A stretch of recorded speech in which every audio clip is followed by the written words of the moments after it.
Contre le chômage, avons-nous vraiment tout essayé? À cette question, Patrick Valentin se plaît à répondre par la négative. Cet ancien responsable de la métallurgie, reconverti il y a 20 ans à la philanthropie, s'est donné pour mission d'éradiquer le chômage de longue durée. Pour ce faire, il imagine une entreprise d'un nouveau genre qui n'aurait pas pour but premier de faire du profit, mais de créer de l'emploi. En 1994, c'est à Seiches-sur-le-Loir que naît la première tentative d'entreprise à but d'emploi.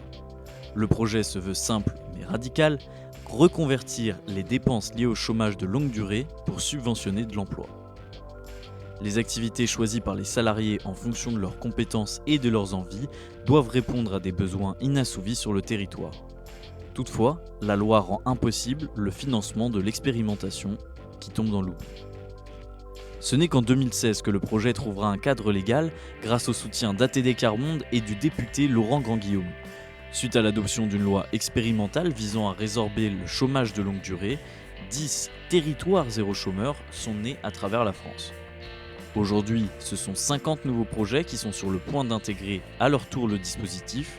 Il paraît donc pertinent de faire un bilan de ces premières années d'expérimentation, car si l'idée a su largement convaincre, une part d'ombre demeure. Entre attaque de la fonction publique et management autoritaire, une question se pose. Zéro chômeur, à quel prix? Une enquête signée Léo Fleurance.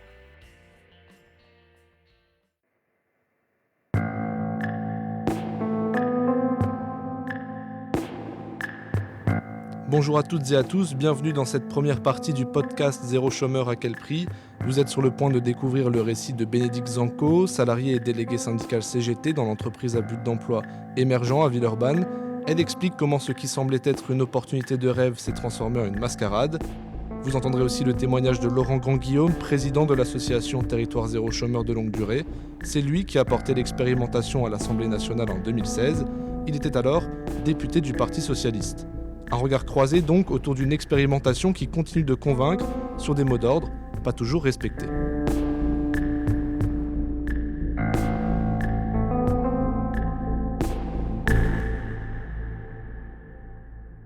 Donc Laurent Grandguillaume, je suis président de l'association Territoire Zéro Chômeur de longue durée. Lorsque j'étais député de la Côte d'Or, au début de mon mandat, j'ai rencontré des bénévoles de l'association ATD Quart Monde, dont Patrick Valentin, qui sont venus me rencontrer en me disant voilà, nous on a une idée simple qui consisterait tout simplement à financer des activités nouvelles en mobilisant le coût du chômage.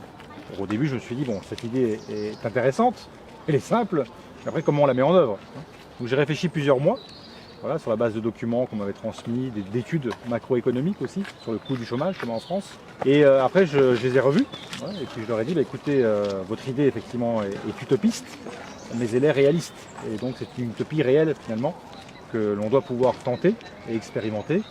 Et donc j'ai proposé de porter une proposition de loi au Parlement pour permettre à l'expérimentation de se dérouler dans 10 territoires en France. L'expérimentation territoire zéro chômeur longue durée consiste en une idée simple, c'est qu'on peut mobiliser le coût du chômage de longue durée, qui est supporté par l'État et par les collectivités territoriales, pour financer une part de nouveaux emplois sur des activités qui n'existaient pas dans un territoire et qui vont se développer donc en entrant en concurrence avec aucune activité présente. Moi je m'appelle Bénédicte Zanco, je suis déléguée syndicale à la CGT dans l'entreprise Émergent. Ils nous prenaient en fait sans CV. Donc en fait on avait des entretiens collectifs où ils nous expliquaient ce qu'on allait à peu près faire, leurs projets, tout ça. Et à la fin, ils nous recevaient individuellement pour, en fait, à défaut de toucher du chômage, du RSA, des aides sociales, vous voyez, des choses comme ça, ils nous proposaient un boulot au SMIG en création d'activités. Il fallait être non concurrentiel. Donc ça veut dire que si, par exemple, dans le quartier, il n'y avait pas d'onglerie, eh ben, tu pouvais proposer un service d'onglerie. Si, par exemple, il n'y avait pas de couturière, et ben, tu pouvais faire de la retouche. Une activité en fait qui n'était pas en concurrence avec le périmètre. On leur demande ce qu'elles veulent faire. Et donc elles expriment ce qu'elles veulent faire. On leur pose rarement la question. On leur dit souvent, on rentre dans cette case, là, voilà, vous n'y rentrez pas, mais en tout cas, elles n'ont pas le choix. Là, elles ont un choix puisqu'on leur demande ce qu'elles veulent faire. Et donc, à partir de là, on croise ce qu'elles veulent faire et les besoins du territoire. Et c'est là qu'on trouve justement des activités qu'on appelle dans l'interstice, c'est des activités qui ne sont pas développées mais qui vont bénéficier à des entreprises, à des collectivités, à des acteurs du territoire. Et donc ces activités se développent. Personnellement, j'étais restée 2 ans et demi au chômage. Donc je me suis dit quand même un boulot près de chez moi, au SMIC, t'as pas de frais de transport, à mon âge, c'était une bonne opportunité en fait. Tu vois ce que je veux dire ? Un droit à la formation. Quoi rêver de mieux? Hein, c'est vrai. Dans ma cité, il y a des gens qui n'avaient jamais travaillé en France. Il y a des gens qui ne parlent pas bien le français. Donc c'est comme si qu'il y avait des messies qui arrivaient dans notre cité en fait. Ils nous donnent du boulot, ils nous proposent des formations. Tu peux que signer en fait. Ou alors il faut vraiment que tu sois le plus gros des feignants qui veut jamais rien faire de sa vie, qui signe pas, tu vois. Et donc au début c'était comme ça.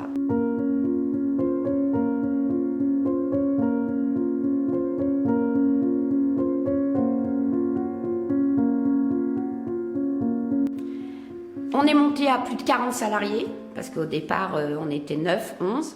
Après, on est monté à plus de 40. Et après, tout a changé. On nous enlevait les activités qu'on avait créées petit à petit et on nous faisait faire de la sous-traitance. Ça veut dire que, par exemple, au lieu de travailler dans ton secteur, tu partais à Saint-Priest tirer des caddies pour le Roi Merlin. Tu faisais des prestations, mais extérieures. Par exemple, il y a du lavage auto, là. Mais c'est du lavage auto pour le Grand Lyon. On s'est aperçu qu'en fait, c'était pas ce qu'ils nous avaient vendu dès le départ, quoi. Que c'était qu'on changeait complètement de fonctionnement. Au départ, on était pris en estime. On voyait qu'ils étaient là pour nous aider, en fait. Je discutais avec le directeur et je lui ai demandé. Je lui ai dit, mais avant, vous faisiez pas comme ça. Vous nous preniez quand même plus en... Tu sais, quand on parlait avec eux, ils nous prenaient en compte. Ils étaient à l'écoute. Et je me rappelle, il m'a fait un petit sourire, il m'a dit « Ouais, mais maintenant, on est beaucoup. » Et c'est là où j'ai commencé à comprendre. J'ai dit « On est beaucoup, ça veut dire que ça y est, quoi, en fait. C'est l'usine, maintenant. » Vous voyez ?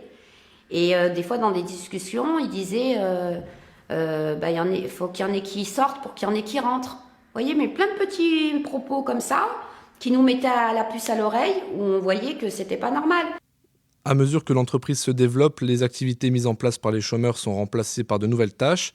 Bien souvent, il s'agit de services de sous-traitance pour des entreprises publiques ou privées comme Leroy Merlin, La Poste ou DOT, un opérateur de trottinette électrique pour lequel ce salarié de l'entreprise à but d'emploi travaille. Des patrouilleurs. Et en gros, tu zones dans tout Lyon, tu ramasses ces trottinettes, tu scannes avec un téléphone de fonction, donc tu scannes le code QR. Et après, tu les remets en place, pour les gens, tu vois.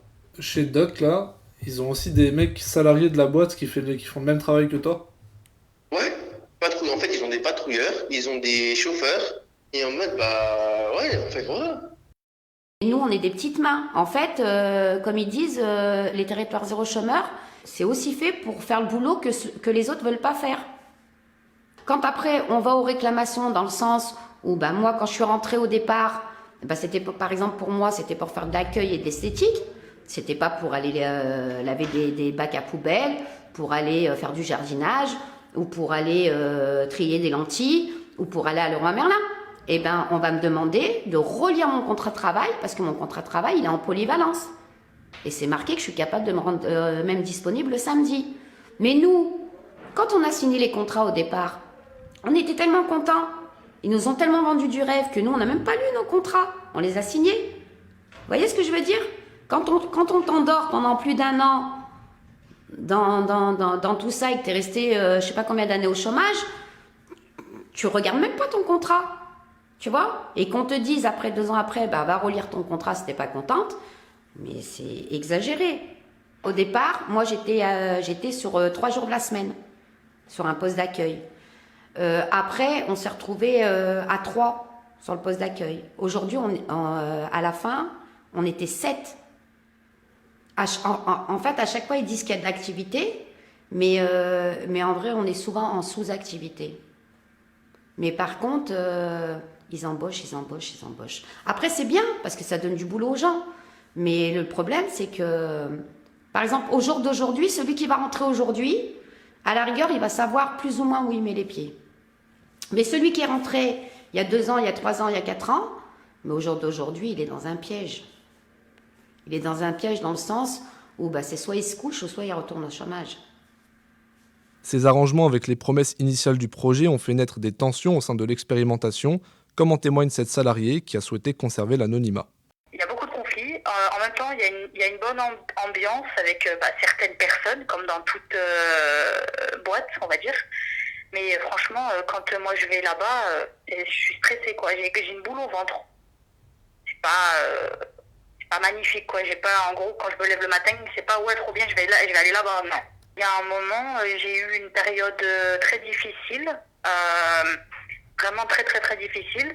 J'avais des idées noires, j'étais vraiment pas bien. On m'a carrément, la médecine du travail m'a carrément convoquée. J'ai dû aller voir mon médecin d'urgence pour aller voir des personnes tellement que je n'allais pas bien à cause du travail. En fait, la CGT, il disait que c'était contre l'expérimentation. Jusqu'à ce jour, ils disent que moi, de toute manière, j'ai des mauvaises intentions. Mais après, c'est vrai que je pose des questions des fois qui les dérangent. Et je donne pas souvent les réponses qu'ils veulent entendre. Mais c'est pas une raison. Normalement, je devrais pas... j'ai pas à subir ce traitement, en fait, depuis toujours. Ils ont déjà essayé de me licencier une fois.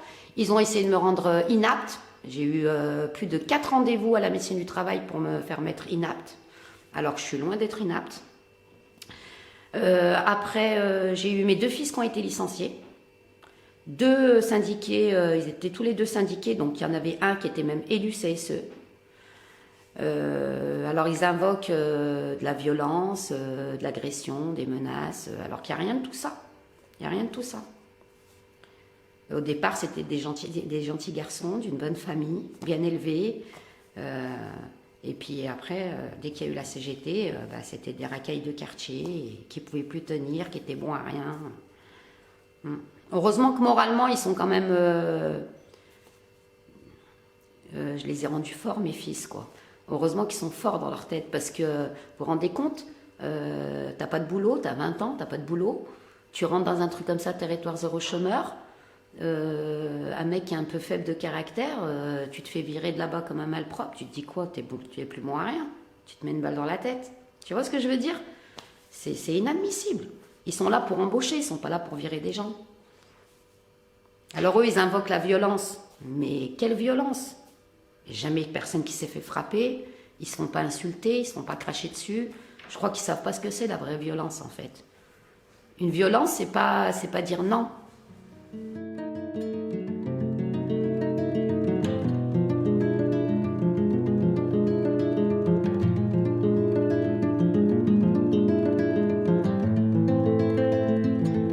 On n'intervient jamais en tant qu'association dans la discussion, bien sûr, à l'intérieur de l'entreprise. On essaie de faire des propositions, de dire voilà, vous pourriez faire comme ça, essayer de... Après, il y a le dialogue social dans l'entreprise qui doit se créer, qui doit se développer. Et c'est pas simple dans une EBE, mais comme c'est pas simple dans toutes les entreprises, finalement, il y a un apprentissage qui se fait à ce dialogue social. Là, au début, ils ont commencé, ils étaient 4 ou 5 dans l'entreprise. Après, ils deviennent 50, 60, 70. On change d'échelle. Comment on s'adapte, comment on met tout ça en place. C'est des crises de maturité aussi d'une organisation. Donc je sais qu'il y a des choses qui ont été faites pour justement réinstaurer un dialogue, à réussir à sortir de cette situation de tension qui existait dans l'entreprise. Et effectivement, dans cette entreprise, il y a eu une tension. Mais après, j'ai envie de dire que, oui, quand il y a une difficulté de ce type, soit on met le couvercle et on n'en parle pas, soit au contraire, on essaie de comprendre pourquoi et de résoudre le problème.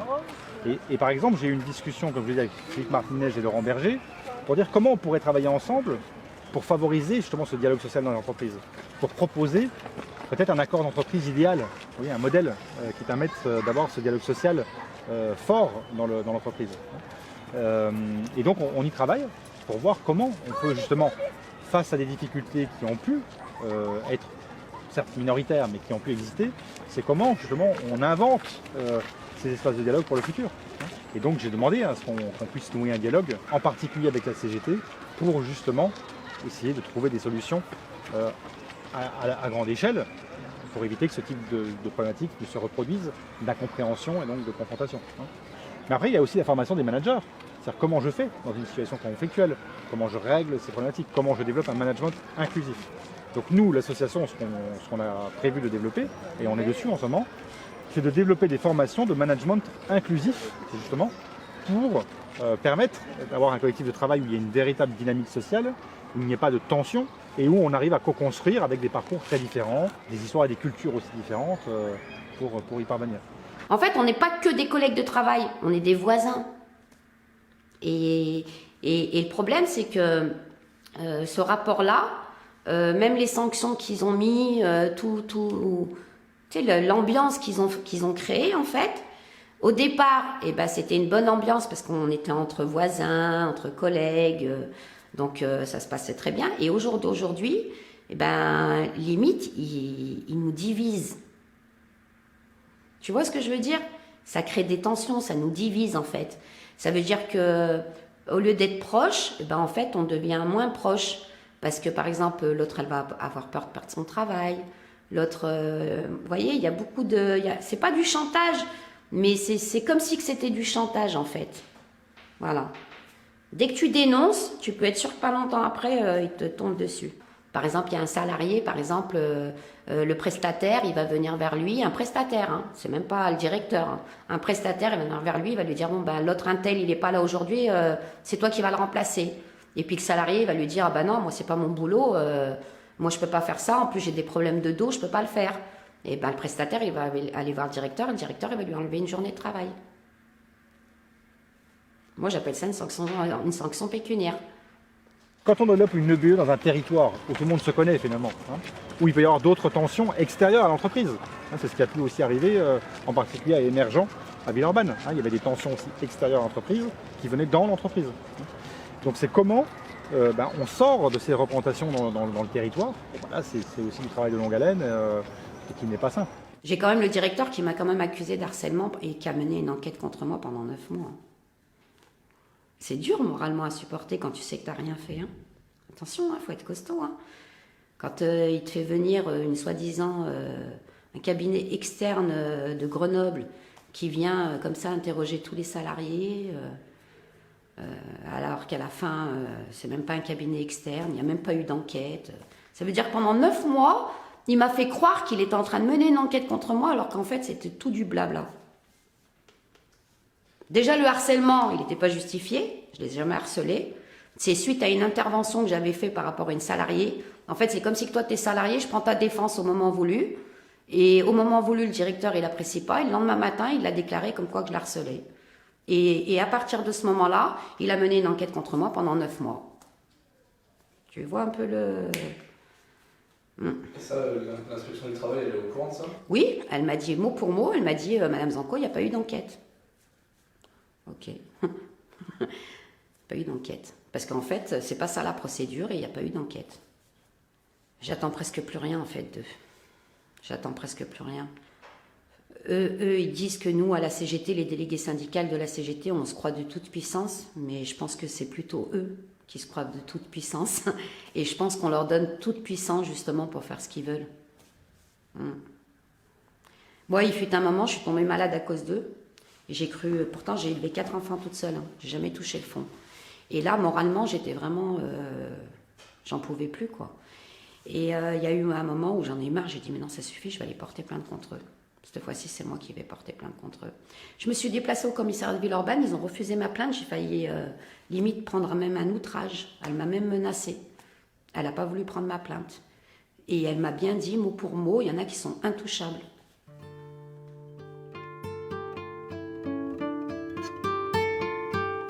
C'était la première partie du podcast Zéro chômeur à quel prix ? Merci de l'avoir écouté jusqu'au bout. Vous pouvez dès à présent retrouver la seconde et dernière partie de cette enquête qui aborde la question de la concurrence faite aux emplois publics par l'expérimentation Territoire zéro chômeur de longue durée.